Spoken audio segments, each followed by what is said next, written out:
نحمده ونصلي على رسوله الكريم أما بعد فأعوذ بالله من الشيطان الرجيم بسم الله الرحمن الرحيم فمن يعمل مثقال ذرة خيرا يره ومن يعمل مثقال ذرة شرا يره أو كما قال الله تبارك وتعالى اللهم صل على سيدنا محمد وعلى آل سيدنا محمد وبارك وسلم. میرے محترم بزرگوں اور عزیز ساتھیوں، اس وقت ساری دنیا کے انسان چاہے وہ کافر ہوں یا مسلمان، سب کے سب اپنی منچاہی زندگی گزار رہے ہیں. جو جی میں آیا وہ کرنا ہے اور جو جی میں نہیں آیا وہ نہیں کرنا ہے. یہ اپنی منچاہی زندگی کا دستور اور تقریباً 300 برس سے باطل کی محنت ہوتے ہوتے ہمیں اس وقت یہاں تک پہنچا چکے ہیں کہ ہم اللہ سے اثر لینا یا آخرت سے اثر لینا یہ ہمارے دلوں سے یا تو بالکل مٹ چکا ہے یا پھر دھندلا ضرور ہو چکا ہے. ہمیں یہ دنیا کے 4 دن ہی اچھے لگ رہے ہیں. وَهُمْ عَنِ الْآخِرَةِ هُمْ غَافِلُونَ، اور موت کے بعد جو آنے والی زندگی ہے اس سے یہ سارا جہاں غافل ہے. میرے بھائیوں، یہ کائنات اللہ کی ہے، زمین اللہ کی ہے، عرش فرش سب اللہ کا ہے. یہاں وہ ہوتا ہے جو اللہ چاہتے ہیں، یہاں وہ نہیں ہوتا جو دنیا کے بادشاہ، یہاں کے صدر، وزیر اور فوجیں چاہتی ہیں. بلکہ ان الامر کلہ للہ، کہ ساری کی ساری حکومت اللہ کی ہے، وہ ہمیشہ سے ہمیشہ رہے گا. سب کو بنایا خود بننے سے پاک ہے، سب کو مارتا ہے اور مارتا رہے گا لیکن خود مرنے سے پاک ہے. وہ کسی سے پیدا نہیں ہوا، نہ کوئی اس سے پیدا ہوا ہے. وہ اپنے ارادوں میں کامل ہے، جو چاہتا ہے کرتا ہے، جو نہیں چاہتا نہیں کرتا ہے. ہم اور تم بھی وہی کرتے ہیں جو اللہ چاہتا ہے. چنانچہ آپ جانتے ہیں کہ فرعون کی ساری طاقت رہی کہ حضرت موسیٰ علیہ السلام کو ذبح کرانا ہے، لیکن اللہ تعالیٰ کا ارادہ ہوا کہ ہمیں زندہ رکھنا ہے. فرعون نے اتنی بڑی تعداد میں بچے قتل کرائے کہ خود اس کی قوم کہنے لگی کہ پھر حکومت کس پر کرے گا. 1 سال زندہ چھوڑا کر 1 سال قتل کرایا کر. چنانچہ فرعون جس سال بچوں کو قتل کراتا تھا، اللہ تعالیٰ نے اس سال حضرت موسیٰ علیہ السلام کو پیدا کیا، اور جس سال بچوں کو زندہ چھوڑتا تھا حضرت ہارون علیہ السلام کو پیدا کیا. حالانکہ معاملہ اس کے برعکس ہوتا، لیکن پھر اللہ کی قدرت کو کون پہچانتا.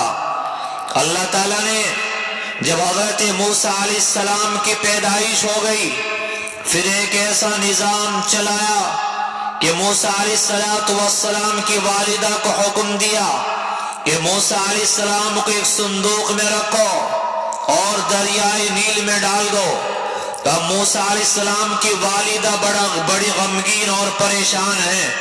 اے اللہ، اگر فرعون سے بچانا چاہتی ہوں تو یہ اس موت جا رہا ہے، سمندر میں ڈال دیا وہاں کیا ہوگا؟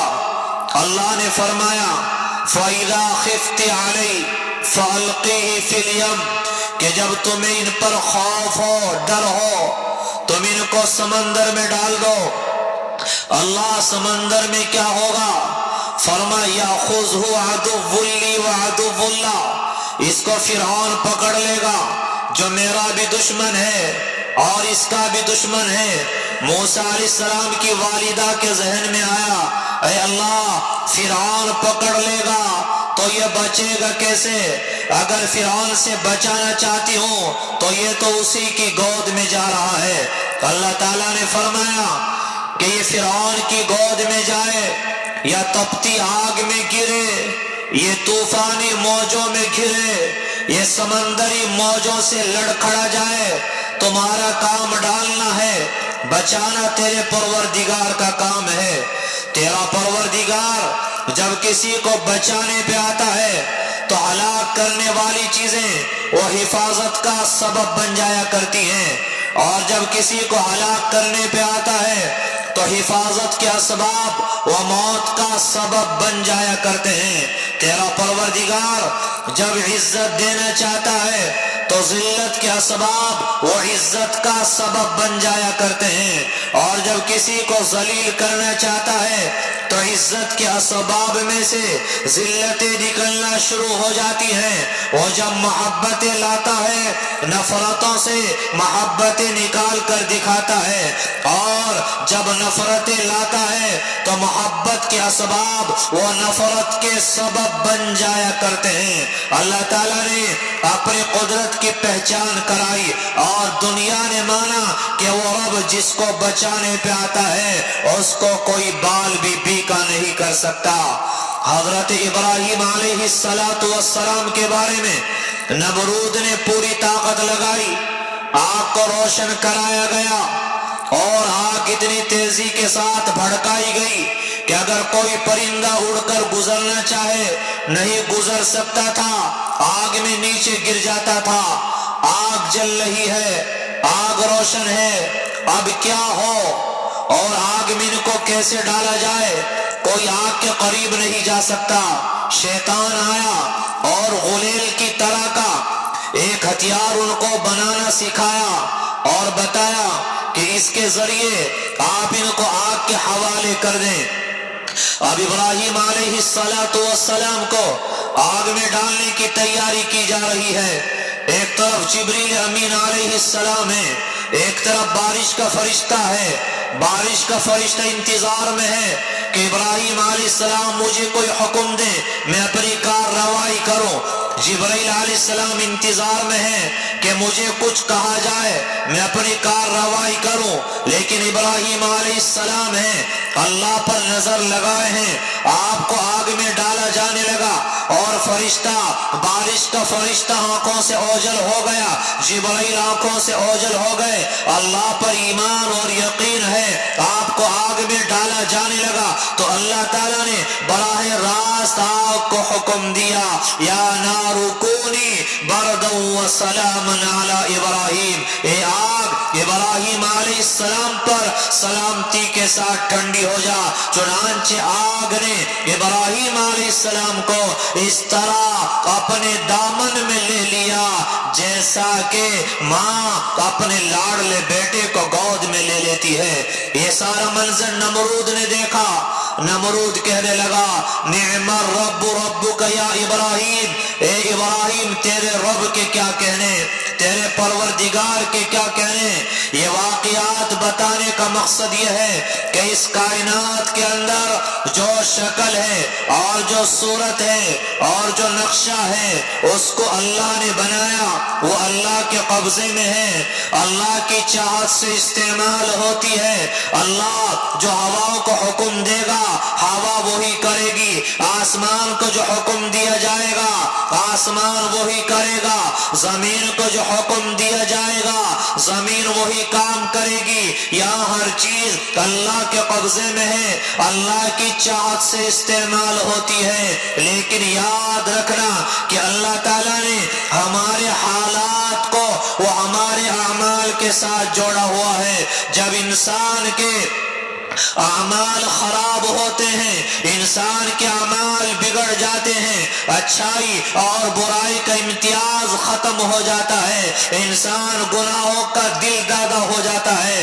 اور یہ انسان اللہ کی نافرمانیوں میں اور گناہوں میں مبتلا ہو جاتا ہے۔ تو اللہ تعالیٰ اس انسان کے حالات کو بھی برباد کرتا ہے، اس کی دنیا کو بھی برباد کرتا ہے، اور اس کی آخرت کو بھی برباد کر دیا کرتا ہے۔ یاد رکھنا کہ دنیا کے مال و دولت نے نہ پہلے کسی کو کامیاب کیا، نہ آج کامیاب کر سکتا ہے، اور دنیا کے اقتدار نے نہ پہلے کسی کو عزت دلائی، نہ آج عزت دلا سکتا ہے۔ یہ آج ہمارا سب سے بڑا دھوکہ ہے کہ ہم اپنی منچاہی زندگی پر چل رہے ہیں۔ آج کا مسلمان نہیں جانتا اللہ کن باتوں سے راضی ہوتا ہے، کن باتوں کی وجہ سے اللہ معاف کر دیا کرتا ہے، اور کن باتوں کی وجہ سے اور کن کاموں کی وجہ سے اور کن گناہوں کی وجہ سے انسان پر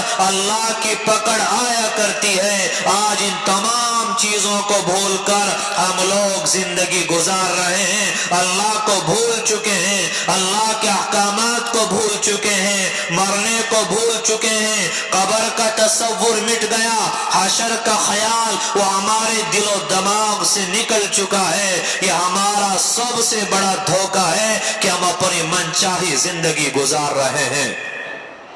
میرے بھائیوں، یہ دنیا جہاں امتحان کے لیے چند ایام کے لیے اللہ تعالیٰ نے ہمیں بھیجا ہے، ہم نے اسی کو سب کچھ سمجھ لیا۔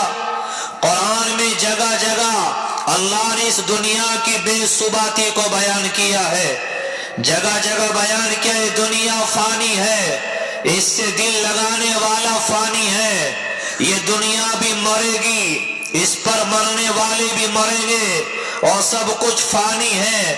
اللہ نے قرآن میں مثال بیان فرمائی، وَضْرِبْ لَهُمْ مَثَلَ الْحَيَاةِ الدُّنْيَا۔ اے پیغمبر، آپ ان لوگوں کے سامنے دنیاوی زندگی کی مثال بیان کر دیجئے۔ فرمایا کَمَاءٍ أَنزَلْنَا، اس پانی کی طرح ہے جس کو ہم نے آسمان سے برسایا۔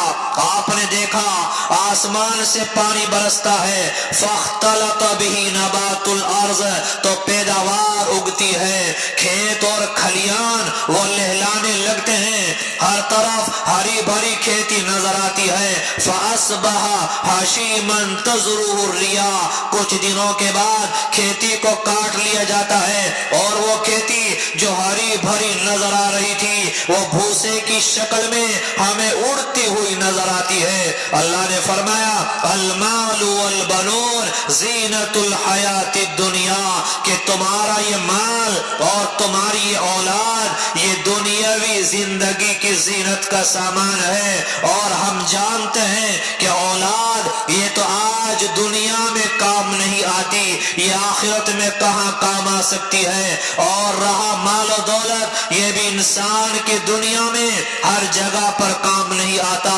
مثال کے طور پر آپ کے پاس مال ہے، آپ مال کے ذریعے دوائی خرید سکتے ہو، آپ شفا نہیں خرید سکتے، آپ مال کے ذریعے نرم نرم بستر خرید سکتے ہو لیکن میٹھی نیند نہیں خرید سکتے، آپ مال کے ذریعے چشمہ خرید سکتے ہو، آنکھوں کی بینائی نہیں خرید سکتے، آپ مال کے ذریعے اپنی داڑھی کو سفید کے بجائے کالا کر سکتے ہو لیکن جوانی نہیں خرید سکتے، آپ مال کے ذریعے کتابیں تو خرید سکتے ہو لیکن علم نہیں خرید سکتے، آپ مال کے ذریعے گھر میں نوکر تو لا سکتے ہو لیکن بیٹا نہیں لا سکتے۔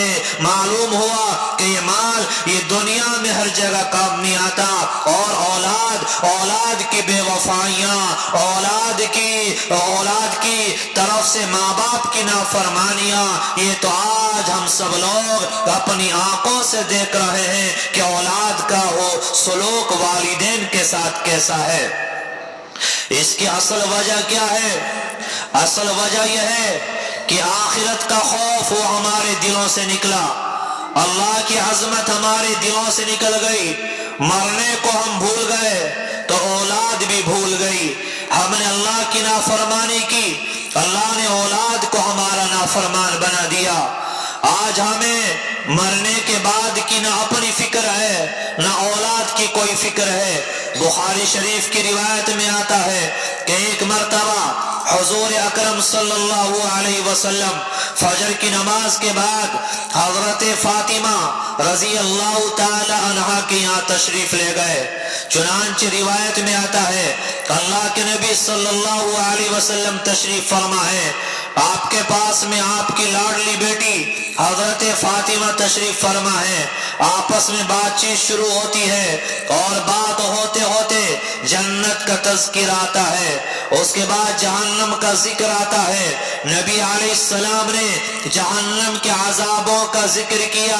روایت میں آتا ہے اللہ کے نبی کی آنکھوں سے آنسو جاری ہو گئے۔ حضرت فاطمہ رضی اللہ تعالی عنہا رونے لگی۔ اس وقت میں پیغمبر علیہ السلام نے فرمایا یا فاطمہ اعملی اعملی، اے میری لاڈلی بیٹی، اے میری لخت جگر، اے فاطمہ اعملی اعملی، نیک اعمال کر لینا، نیک اعمال کر لینا۔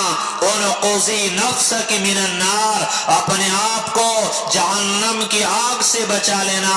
لا تنفعک ان اباک نبی، کیونکہ کل قیامت کے میدان میں تیرا یہ کہنا کام نہیں آئے گا کہ میرے ابا نبی تھے۔ نبی علیہ السلام کا یہ پیغام یہ حضرت فاطمہ سے نہیں، حضرت فاطمہ تو جنتی عورتوں کی سردار ہیں۔ اللہ کے نبی نے دنیا ہی میں ان کو جنت کی بشارت سنائی ہے، بلکہ حضرت فاطمہ کے واسطے سے یہ پیغام قیامت تک آنے والے تمام مسلمان مرد اور عورتوں کے لیے ہے کہ تیاری کر لینا، تیاری کر لینا، نیک اعمال کو اختیار کر لینا۔ کل قیامت کے میدان میں یہ کہہ دینا میرا بیٹا عالم تھا، یہ حافظ تھا، میرا بھائی عالم تھا، یہ تمام تر چیزیں آپ کو نفع دینے والی نہیں ہوگی۔ یہ حضرت فاطمہ کا قصہ بیان کیا گیا ہے کہ نبی علیہ السلام کے وصال کے 6 مہینے کے بعد ان کا انتقال ہو جاتا ہے اور رات کا وقت ہے، جنازہ قبرستان لے جایا جاتا ہے اور حضرت ابو ذر غفاری رضی اللہ تعالیٰ عنہ یہ بڑے جلیل القدر صحابی ہیں، عاشق رسول ہیں، اللہ کے نبی پر جان نچھاور کرنے والے ہیں۔ جب حضرت فاطمہ کا جنازہ قبرستان میں لے جا کر رکھا گیا تو ان سے رہا نہ گیا، کیونکہ 6 مہینے پہلے نبی پاک علیہ السلام کو دفن کیا تھا اور آج آپ کی لاڈلی بیٹی وہ بھی ہم سے جدا ہو چکی ہے۔ چنانچہ انہوں نے قبر سے خطاب کیا اور کہا یا قبر هل تدری من التی جئنا به الیک، اے قبر کیا تو جانتی ہے ہم تیرے پاس کس کو لے کر آئے ہیں؟ هذه بنت رسول اللہ، یہ رسول اللہ کی لاڈلی بیٹی ہیں اور حضرت علی کی زوجہ ہیں، حضرت حسنین کی والدہ ہیں، یہ حضرت فاطمہ الزہرا رضی اللہ تعالی عنہا ہیں۔ ایک قبر کہیں غفلت میں آ کر ان کے ساتھ کوئی نازیبہ سلوک نہ کر دینا۔ میرے بھائیوں، وہ اللہ جو زبان سے بلواتا ہے، ہمارے منہ کے اندر یہ زبان یہ گوشت کا ایک لوتھڑا ہے، اللہ اس کو بلواتا ہے تو اللہ ہر کسی کو بلوا سکتا ہے۔ چنانچہ انسانوں کی عبرت کے لیے اللہ تعالیٰ بعض واقعات کو ظاہر فرماتے ہیں۔ چنانچہ قبر سے آواز آتی ہے اور قبر کہتی ہے یا ابا ذر لست انا موضع حصب ولا نصب، اے ابو ذر ذرا یہ تو سوچ لو آپ کہاں کھڑے ہیں، ذرا غور تو کر لو آپ کہاں آئے ہیں۔ یہ مقام مقام قبرستان ہے، یہ جگہ قبر کی جگہ ہے، تم قبر کے سامنے کھڑے ہو، یہاں یہ نہ بتاؤ کہ کس کی بیٹی ہے، یہاں یہ نہ بتاؤ کہ کس کی بیوی ہے، یہاں یہ بیان نہ کرو کہ کس کی والدہ ہے، یہاں یہ بتانے کی ضرورت نہیں ہے کہ یہ کون ہے، کس کا جنازہ آیا ہے، یہاں تو یہ بتائیے کہ کتنے نیک اعمال کر کے آئی ہے، کیونکہ یہاں تو اعمال کا سکہ چلتا ہے۔ میرے بھائیوں، قبر کا یہ کہنا، قبر کا یہ خطاب حضرت فاطمہ رضی اللہ تعالی عنہا سے نہیں تھا، بلکہ قبر کا یہ خطاب اور یہ پیغام قیامت تک آنے والے تمام انسانوں کے لیے ہے کہ قبر کی اس گھاٹی کے لیے تیاری کر کے جانا۔ یا ذرا لائٹ چلی جائے، انورٹر ڈاؤن ہو جائے، گرمی برداشت نہیں ہوتی، ہم پریشان ہو جاتے ہیں، تو قبر کی گرمی سے بچاؤ کے لیے ہم نے کیا انتظام کیا ہے؟ وہاں تو لائٹ کا کوئی انتظام نہیں، پنکھے اور اے سی کا کوئی انتظام نہیں، انورٹر کا کوئی انتظام نہیں، وہاں راحت چاہتے ہیں، وہاں چین اور سکون چاہتے ہیں۔ تو اللہ نے جو یہ زندگی ہم لوگوں کو عطا فرمائی ہے، تو وہاں ہوا کے لیے اس زندگی میں انتظام کرنا پڑے گا، وہاں ہوا کے لیے اس زندگی میں روشنی کا انتظام کرنا پڑے گا۔ میرے بھائیوں، قبر کے اوپر پھول ڈال دیے جائیں، قبر کے اوپر چادر لگا دی جائے، قبر کو خوبصورت بنا دیا جائے، اندر قبر میں جو مردے کو عذاب ہوتا ہے تو باہر سے ڈالے جانے والے یہ پھول اور یہ چادر، یہ اگرچہ ناجائز اور حرام ہے، یہ سمجھانے کے لیے آپ کو کہہ رہا ہوں، تو باہر پنکھا چلا دیا جائے، اے سی چلا دی جائے، لیکن قبر کے اندر جو مردے کو عذاب ہوتا ہے یہ ذرہ برابر مردے کو سکون نہیں پہنچا سکتے۔ اس دنیا کے اندر بڑے بڑے لوگ آئے، اللہ کا بھی انکار کیا ہے، پیغمبروں کا انکار کیا ہے، کتابوں کا انکار کیا ہے، قرآن اور احادیث کا انکار کیا ہے، لیکن موت ایک ایسی چیز ہے جس کا آج تک کوئی انکار نہ کر سکا، چاہے کافر ہے، مشرک ہے، یہودی ہے، نصرانی ہے، مجوسی ہے، کوئی دہریہ ہے، کمیونسٹ ہے، کوئی بھی ہے، موت کی حقیقت کو سب نے تسلیم کیا ہے۔ اور میرے بھائیو، ہم موت ہی کو بھول گئے، ہم قبر ہی کو بھول گئے، ہم سب ایمان کے ساتھ دنیا سے جانا چاہتے ہیں، لیکن ایمان کے ساتھ زندگی نہیں گزارتے، ہم سجدے کی حالت میں مرنا چاہتے ہیں، لیکن مسجد میں آ کر سجدہ نہیں کرتے۔ نہ جانے ہمیں کیا ہو گیا، ہم اپنے مشن کو بھول گئے۔ حکیم الاسلام قاری طیب صاحب رحمت اللہ علیہ، ان کو کسی شخص نے خط لکھا، کہا کہ حضرت بتائیے، میں اللہ تعالیٰ سے بہت ساری دعائیں کرتا ہوں، بہت ساری چیزیں مانگتا ہوں، آپ بتائیے کہ سب سے زیادہ کس چیز کی دعا مانگا کروں؟ فرمایا کہ اپنی دعاؤں کا لازمی جز بنا لو اور اس دعا کا خاص طور سے اہتمام کرو کہ اللہ خاتمہ بالخیر ہو، ایمان کی حالت میں اس دنیا سے جانا ہو، حسن خاتمہ کے ساتھ ہم اس دنیا سے جائیں۔ میرے بھائیوں، آج مسلمانوں کو کیا ہو گیا؟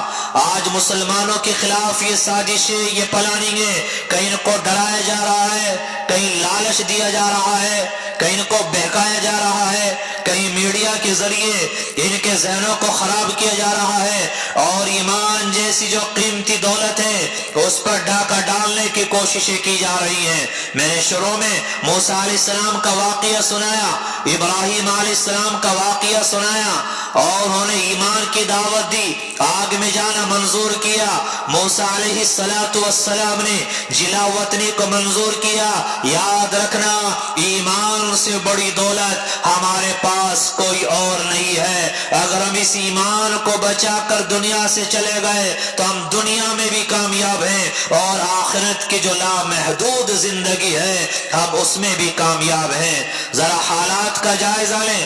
آج میڈیا کے ذریعے اور حکومت کی پشت پناہی میں کہیں ارتداد کی لہر ہے، کہیں وساوس ڈالے جا رہے ہیں، کہیں لالچ دیا جا رہا ہے، کہیں ڈرایا جا رہا ہے، اور ایمان کو کمزور کرنے کی کوششیں کی جا رہی ہیں۔ میرے بھائیوں، ایمان پر ہمیں جمنا ہے۔ اللہ نے قرآن میں فرمایا وَلَقَدْ فَتَنَّ الَّذِينَ مِن قَبْلِهِمْ، کہ ہم سے پہلے جو لوگ آئے ہیں اللہ نے ان کو بھی آزمایا ہے۔ ایمان والوں پر آزمائشیں پہلے بھی آئی، آج بھی ہیں، اور آئندہ بھی آتی رہیں گی۔ وَلَيَعْلَمَنَّ اللَّهُ الَّذِينَ صَدَقُوا وَلَيَعْلَمَنَّ الْكَاذِبِينَ۔ یہ آزمائشیں اس لیے ہیں تاکہ اللہ جان لے کہ کون سچا ہے اور کون جھوٹا ہے۔ ایک ایمان ہے، ایک ایمان کی علامتیں ہیں۔ ایمان کا تعلق وہ دل اور قلب سے ہے۔ یہ نماز کا پڑھنا، روزہ دینا، زکوٰۃ دینا، حج کرنا، یہ مسجدوں کو آباد کرنا، پانچ وقتہ نماز ادا کرنا، قرآن کی تلاوت کرنا، یہ ایمان کی علامتیں ہیں۔ میرے بھائیوں، ہم ایمان پر جم جائیں، ایمان کے جو لوازمات ہیں ہم ان کو اپنا لیں۔ اللہ نے پہلے بھی اہل ایمان کی مدد فرمائی ہے، پہلے بھی کامیاب کیا ہے، آج بھی کامیاب کرے گا اور آئندہ بھی کامیاب کرتا رہے گا۔ دعا کریں کہ اللہ کہنے سننے سے زیادہ عمل کی توفیق نصیب فرمائے۔ وآخر دعوانا ان الحمد للہ رب العالمین۔